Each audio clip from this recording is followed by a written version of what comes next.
Assalamu alaikum. Previously, we have talked about the difference between fact and opinion.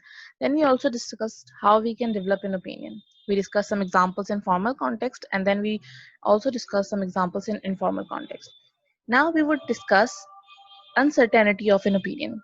This is the book English for Academic Purposes by British Council that we use in the class. So here is certain examples. We would see how different modal verbs are used to show uncertainty of an opinion. I hope modal verbs are clear to you as we discussed in previous semester. So we see that sometimes it is not possible to either accept certain opinion completely or disagree with it completely. So our opinion might lie in the middle and we might agree to some extent or we might think in disagreement for a certain extent. So now we would see how we can provide certain opinions which might not be so certain.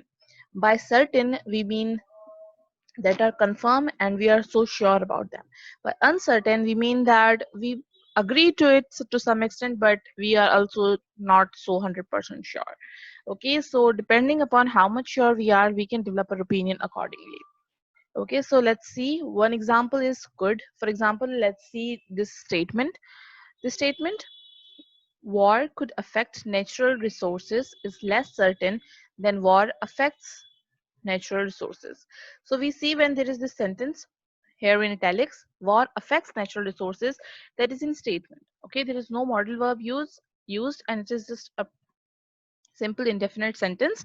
So that means we are sure. Okay, so we are just giving a complete statement. So when we are giving a statement in indefinite tense, that means we are so sure about it.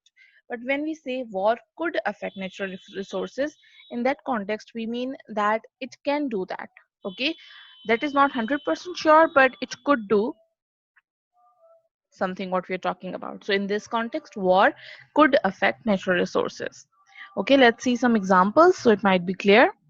With the helps of verbs like could, should, may, might, must, and so on, like different modal verbs we can use to show how certain an opinion is.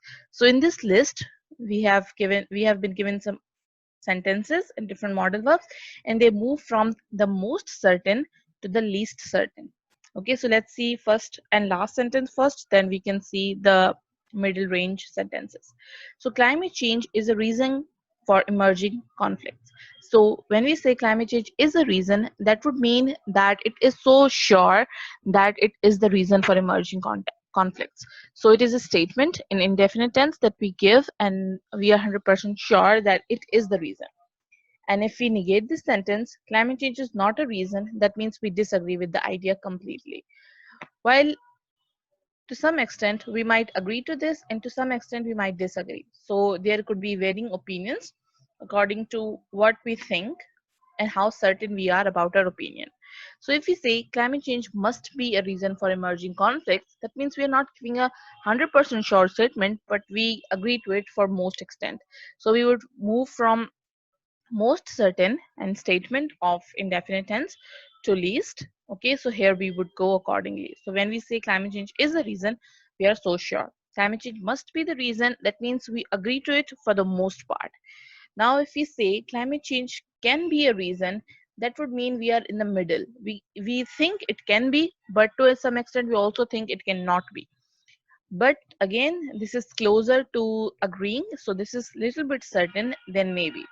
Okay, so when we say climate change can be a reason for emerging conflicts, that means we agree to some extent. Our opinion is in middle somewhere. Then we can also say climate change may be a reason for emerging conflicts.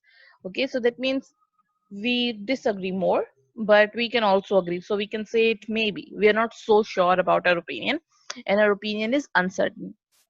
Similarly, we can move towards could. We can also use could. Climate change could be. So again, so we are not completely sure, not completely certain that it is, but we can say that it could be. So we are not completely denying or negating the idea that it is not.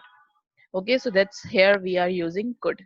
Then we can also use might to show that we almost disagree, but there is a slightest chance that it can be or it might be a reason for emerging conflicts. And then there is this final assertive statement which would say it is not the reason for emerging conflicts. So you can practice modal verbs a little bit more to express your opinions, and this is how you can practice uncertainty of an opinion. So this is very for sure that most of us would agree that most of the times we do not give complete opinions, or we are not so certain about what we think because of maybe limited knowledge or limited exposure. We cannot form certain opinions. So that's why we range our opinions from certain to uncertain. So for that we can take help of modal verbs, and we can form an opinion, and we can also show how certain we are in our opinion. Okay, so keep on practicing and maybe develop certain sentences and show where you are certain and where you are not certain about certain things. Okay, so there's also an exercise where you can use certainty verbs, okay, to practice a little bit more. Thank you so much. Allah Hafiz.